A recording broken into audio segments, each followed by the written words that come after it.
milliards pour OpenAI, 3 000 milliards pour Nvidia, des dizaines de milliards investis par les géants de la tech dans l'intelligence artificielle. Jamais une technologie n'a attiré autant d'argent aussi vite. Alors l'IA est-elle une révolution industrielle ou une énorme bulle? C'est la question que nous allons nous poser dans Les Dessous de la Tech, avec deux regards très différents. Jean Hastings, investisseur chez Supernova Invest. Bonjour Jean. Bonjour. Et Guillaume Gralet, rédacteur en chef pour le magazine Le Point et auteur de Pionnier Voyage aux frontières de l'IA. Bonjour. Vous avez également rencontré les grands noms de l'IA, de Sam Altman à Mark Zuckerberg. Bienvenue dans Les Dessous de la Tech. Alors pour commencer, j'ai une première question pour vous, Jean. On va se dire les choses franchement.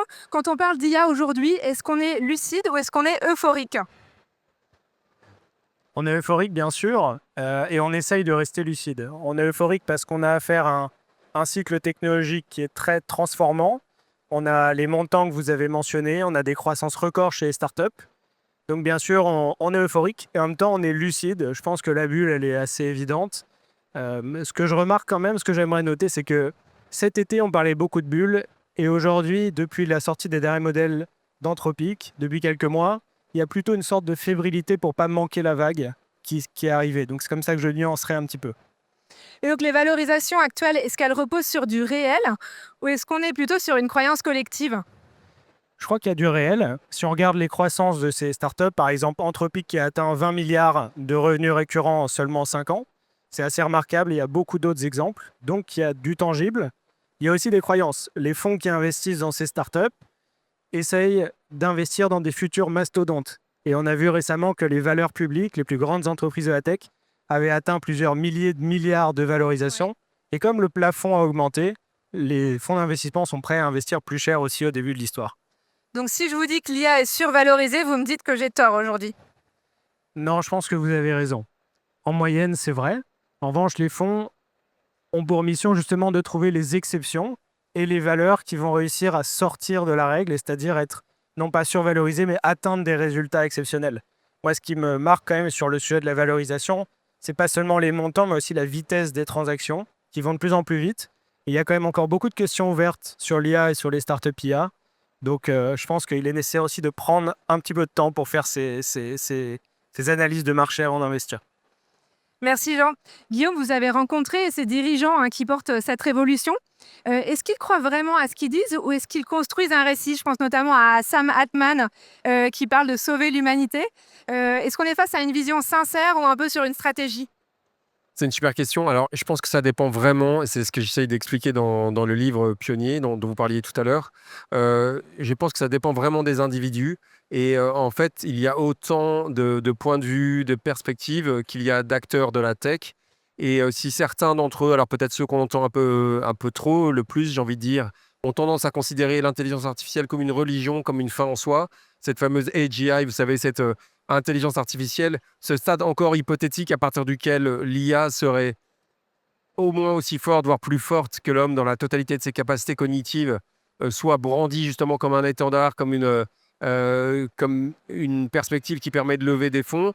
Moi, ce que je trouve très intéressant, et c'est ce que je raconte dans ce livre, qui est un véritable voyage qui se passe bien sûr aux États-Unis et au Canada, mais aussi en Chine, à Taïwan, à Singapour, à Hong Kong, à Taïwan, dans énormément de pays asiatiques, mais aussi en Afrique, en Côte d'Ivoire, au Sénégal, au Rwanda, et je vais aller dans quelques semaines à Lagos, au Nigeria. Eh bien, c'est qu'il y a d'autres manières de considérer l'intelligence artificielle. Je suis particulièrement frappé, par exemple, des conférences Indaba qui ont lieu une fois par an, à chaque fois dans une capitale africaine différente, et où là, l'intelligence artificielle, elle va servir pour régler des problèmes très concrets.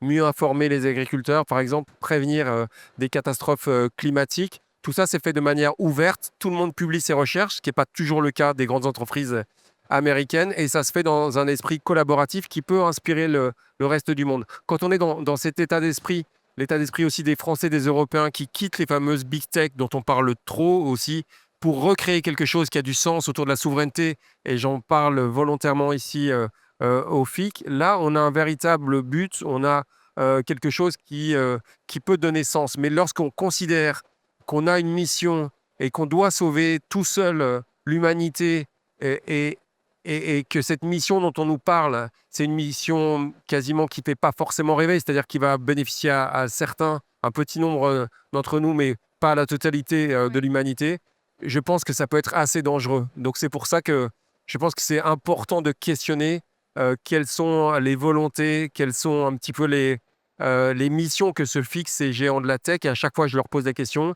comment voyez-vous le monde dans 10 ans? Quelle personne du passé ou du présent vous inspire et que faut-il apprendre? Pas uniquement pour une toute petite minorité, je trouve ça très important, mais pour chacun d'entre nous, à 50, 70 ans, à 20 ans, à nos enfants, pour qu'on participe tous à cette société, qui n'est pas une société où il y ait uniquement ce bain de sang chez les cols blancs qui est annoncé par Dario Amodei et une grande majorité de personnes qui n'aient pas de travail. Alors pour revenir sur le sujet de la spéculation, je voudrais qu'on reparte sur cet exemple qui est assez récent, de début mars, Yann Lequin qui a annoncé avoir levé 1 milliard de dollars pour sa start-up Amilabs, qui n'a pas encore de produit et qui a déjà une valorisation à presque 3 milliards, il me semble, 3 milliards de dollars. Est-ce qu'on appelle ça de l'innovation ou de la spéculation, Jean? Bon, j'éviterai le terme de spéculation pour une raison assez simple, c'est qu'au fond, les investisseurs en venture capital, leur rôle, c'est d'investir avant qu'il y ait un produit, avant qu'une technologie ait trouvé son marché et avant qu'il y ait une vision tout à fait claire et définie. Donc, en ayant ça en tête, en réalité, les investisseurs qui ont soutenu Yann Lequin dans son nouveau projet sont, j'allais dire, dans leur feuille de route. Ça fait partie de notre métier. En l'occurrence, Yann Lequin, c'est quand même une des grandes figures de l'IA. C'est un des inventeurs du machine learning quand même. Donc Ouais, bien sûr. c'est une opportunité d'avoir un champion européen dans ce domaine-là. Et je pense qu'en l'occurrence, c'est très bien d'avoir cette société aujourd'hui. Est-ce que ça fait peser des attentes très fortes sur cette société? Indéniablement. Ouais. Mais on verra ce que l'avenir nous réserve. En tout cas, moi, je me réjouis qu'il y ait ce genre de projet en Europe. Et Guillaume, est-ce que toute révolution passe forcément par une sorte de phase irrationnelle, finalement? Oui, et je trouve que pour revenir au projet d'Yann Lequin, que j'ai la chance de suivre depuis une vingtaine d'années maintenant, je trouve ça, comme dit Jean, c'est enthousiasmant. D'abord, c'est très courageux parce qu'en fait, ce qu'explique Yann Lequin depuis plusieurs années, ça ne lui est pas venu subitement, il explique que les modèles de langue qui sont en réalité, Jean parlait de machine learning, ensuite on a eu un univers de l'IA, on a eu l'IA symbolique, on a eu d'autres IA, on a l'IA agentique, mais les modèles de langue, c'est véritablement ce qui donne le là en ce moment dans l'intelligence artificielle. Eh bien, ça a atteint un plateau. Et lui, il explique que les machines doivent avoir une représentation du monde qui les entoure, parce que ces fameux modèles de langue, qui même s'ils permettent des progrès assez faramineux en résolution de problèmes mathématiques complexes, appréhension de la physique quantique, observation de l'univers, sans parler bien sûr des progrès médicaux, ils n'ont aucune conscience de la gravité, du chaud, du froid, de la douleur. Et c'est ce pari. Alors c'est un pari doublement osé parce qu'effectivement, on ne sait pas, lui-même le dit, si ça va prendre 2 ans, 5 ans, 20 ans. Mais je trouve que ce pari intellectuel, il est très osé. Et alors, il n'est pas le seul, il y a Feifeli à Stanford, il y a Aoli, par exemple, à l'université d'Abu Dhabi. Mais je trouve ça très intéressant. Et peut-être pour terminer, parce que je pense que c'est très intéressant de voir comment ces architectes du futur travaillent. Il a toujours été, d'ailleurs, ça a été l'objet d'une guerre de religion à l'intérieur de Meta, partisan d'une recherche ouverte, de la publication. Et ça, je trouve ça extrêmement intéressant, prometteur. Alors, oui, bien sûr, il va peut-être se casser la figure, mais le fait d'aller sur une recherche ouverte, universitaire, je trouve que rien que ça mérite des encouragements. C'est vrai. Alors, vous avez parlé de Paris, Guillaume, on a parlé de beaucoup d'argent, beaucoup de promesses. Est-ce que l'IA crée réellement de la valeur aujourd'hui? Jean, quand vous investissez dans l'IA, vous financez des business rentables ou est-ce que vous faites des paris sur l'avenir, justement? Notre métier, c'est de faire des paris, indéniablement. En venture capital, on investit dans les sociétés déficitaires avec le calcul plus ou moins sophistiqué, on va dire, que ça aboutisse à la fin à la création d'un champion. Quand on regarde l'exemple d'OpenAI, les projections qu'ils font en termes de déficit cumulé jusqu'en 2029, c'est 115 milliards. Donc c'est colossal. Donc les investisseurs chez OpenAI, ils sont bien soutenus, font effectivement le calcul qu'à la fin, ça va payer. Il y a beaucoup de questions autour de ce sujet. Je pense que quand on investit dans l'IA, Notre rôle en tant qu'investisseur, c'est de se poser quelques questions assez importantes, mais une manière assez simple de le regarder, c'est est-ce que l'IA crée de la valeur rapidement chez un utilisateur, en particulier les entreprises, parce que c'est plus mature chez les entreprises, et est-ce que cette valeur, elle est durable? Et on a beaucoup d'exemples de startups qui créent de la valeur rapidement, mais où c'est dur de trouver de la répétabilité et d'engager les clients sur le long terme. Et on a des sociétés qui arrivent à combiner les deux, et c'est ça qu'on recherche. Et alors, une question pour tous les deux. Est-ce que vous êtes en mesure de me citer une entreprise dont le modèle économique a déjà été profondément transformé par l'IA concrètement? Est-ce que l'IA augmente réellement la productivité ou est-ce qu'on travaille simplement différemment? Je peux commencer? Je pense que les exemples les plus parlants, peut-être, c'est les sociétés de conseil ou peut-être les cabinets d'avocats. Prendre des exemples assez simples, c'est des domaines où il y a beaucoup de données, où le métier, c'est de traiter des données et de les restituer. Et voilà, on sait que les grands cabinets de conseil comme McKinsey ou BCG utilisent massivement ces modèles. Et ça refaçonne de fait leur business model parce que ça pose des questions sur leur modèle de facturation. Par exemple, sur les cabinets d'avocats qui avaient l'habitude de facturer à l'heure. Donc, on passe moins d'heures quand on utilise l'IA. Je pense qu'il y a encore pas mal de questions sur la valeur qui est retirée de l'IA. Il y a beaucoup de cas d'usage où, en fait, tant que les modèles n'auront pas 100% juste, il y aura encore besoin de faire une relecture humaine. Et en fait, si le modèle est juste à 90% ou à 95%, il faudra toujours une relecture humaine. Donc, c'est pour ça qu'il y a il y a beaucoup de cas où les modèles, au fond, ont une valeur toujours un peu limitée. C'est pour ça que des approches complémentaires peuvent être intéressantes. On travaille plutôt différemment selon vous, du coup. Je pense qu'on travaille différemment parce que le travail qu'on faisait, en tout cas si je prends l'exemple de Supernova, on investit massivement dans l'IA, on automatise beaucoup de choses. On se concentre sur d'autres choses qui ont plus de valeur ajoutée. En tout cas, c'est mon expérience aujourd'hui. Très rapidement, j'irais moins dans les métiers, mais dans certaines tâches, par exemple, le fait de pouvoir modéliser le repliement des protéines, c'était quelque chose sur lesquels les biologistes, des chimistes aussi, passaient énormément de temps à réaliser, entre guillemets, avec de petits moyens, avec des outils comme AlphaFold qui ont été mis au point, entre autres, par DeepMind. Il y a un gain de temps considérable. Et effectivement, comme le dit Jean, c'est-à-dire que là, on ne va pas aboutir à une réduction d'effectifs, mais les chercheurs, en fait, vont travailler à plusieurs. Je parlais de recherche ouverte tout à l'heure. Ouais. AlphaFold, c'est utilisé par des millions de chercheurs dans le monde et vont pouvoir aller plus loin dans leur recherche. Alors, on parle beaucoup d'innovation, mais la valeur, elle semble se concentrer quand même chez quelques acteurs, essentiellement américains, Google, Microsoft, Nvidia. Alors, Nvidia, justement, elle semble être le principal gagnant de cette vague à l'IA. Selon vous, quels seront les grands gagnants, Guillaume, dans cette course? Super question. Alors, Nvidia, c'est une super boîte. Le parcours de Jensen Huang est très intéressant. Ce que je montre aussi dans le livre, c'est que il a des points de vue qui sont tranchés. Par exemple, avec Dario Amodei, vous savez, le créateur d'Anthropic dont on parle tant parce qu'il a résisté au Pentagone, à l'armée américaine. Un considère qu'il ne faut plus apprendre le code. Ça, c'est le cas de Jensen Huang. Parce que la machine raisonne par elle-même. Ouais. Et qu'on doit pouvoir quasiment tout confier à la machine. Voilà, Dario Amodei ne pense pas, il pense qu'il faut toujours ouvrir le capot. C'est une confiance donc aveuglée dans cette intelligence artificielle qu'on aime tant. Les seules petites choses pour lesquelles on peut avoir des réserves sur la croissance de Nvidia et la vision, et effectivement c'est un gros travailleur, c'est quelqu'un qui a une très belle vision et surtout une connaissance très fine des rapports de force géopolitiques. C'est-à-dire qu'à un moment, il a conseillé à Washington de ne pas aller trop loin dans l'embargo vers la Chine. C'est qu'en fait, il y a eu des constructions capitalistiques où en fait, on n'avait pas vraiment des prises de participation, mais il y avait des montages financiers assez complexes qui peuvent faire redouter effectivement à une bulle, et c'est très difficile de dire qui sera véritablement les gagnants. Je pense qu'il ne faut pas, bien sûr, oublier les Chinois.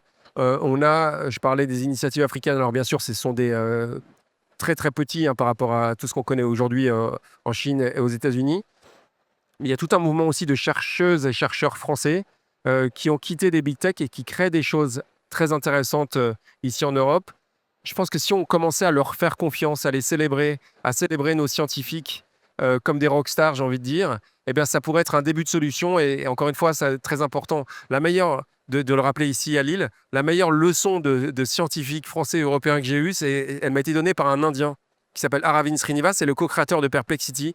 Donc, c'est ce fameux outil qui est un concurrent de Claude dont on parlait, mais aussi de ChatGPT, de Gemini. Et en fait, Aravind Srinivas, une trentaine d'années, famille d'origine modeste en Inde, c'était son premier voyage à Paris et je lui disais, mais qu'est-ce que tu aimes bien dans la France? Et il me disait, mais vos scientifiques, et il me parle de Lavoisier, de Fermat, de Poincaré, il les connaissait mieux que moi et il me parlait d'Yann Lequin. Donc en fait, on a ces scientifiques français et c'est pour ça que j'ai pas, volontairement, je ne veux pas vous dire quels seront les gagnants, d'abord parce que je ne sais pas, mais ce que je veux vous dire, c'est que on a ce ferment qui est absolument génial, ces scientifiques, je pense qu'il faut qu'on les célèbre.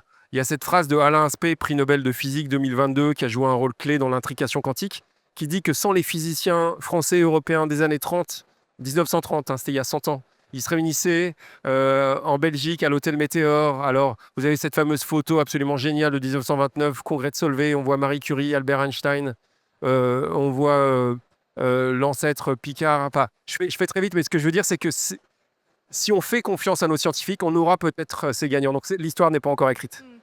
Et vous parlez d'ailleurs, Guillaume, de nouveaux acteurs ou de plus petits acteurs comme qui sont plus si petits d'ailleurs, mais Mistral, Dust, Perplexity. Est-ce que ces acteurs-là, donc vous m'avez déjà un peu répondu, peuvent réellement rivaliser avec les plus grands? Et ma question sous-jacente, c'est au niveau de l'Europe, finalement, est-ce qu'on peut créer des nouveaux modèles ou est-ce qu'on va être un peu contraint de se baser sur ceux des autres? C'est une très bonne question, elle est dure à traiter. Je pense que une bonne partie de la réponse à cette question dépend de ce que les développeurs de modèles arrivent à faire. Aujourd'hui, l'IA, on a dit, c'est une bulle, il y a une construction d'infrastructures.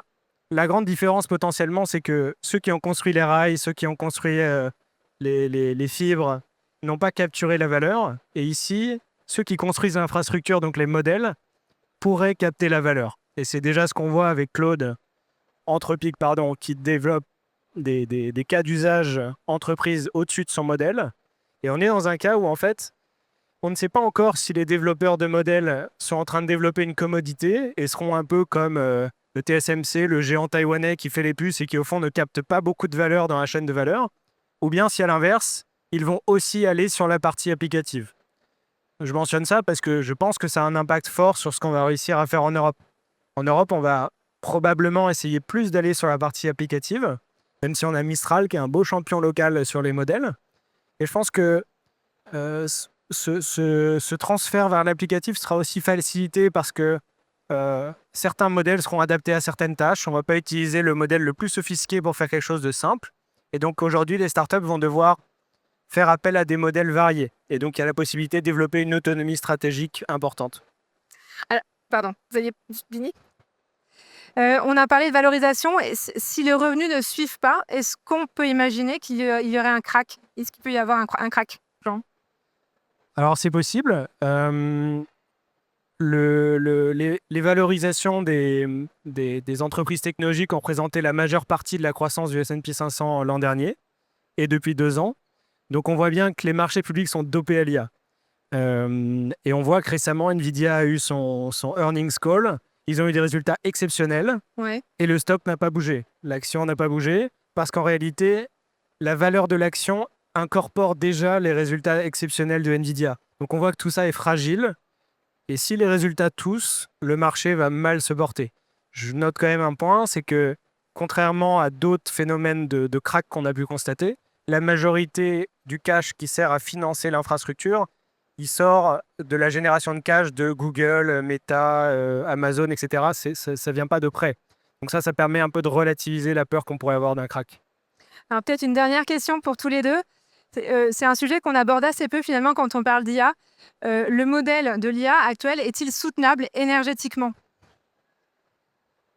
Je peux commencer. Aujourd'hui, on se parle de construire des dizaines de gigawatts chaque année. Ouais. C'est absolument colossal. Ça pose la question de qu'est-ce qu'on veut faire avec ces modèles. Il y a une vraie question sociale derrière qu'on doit se poser sur l'utilité sociale de ces dépenses et de cet usage d'énergie.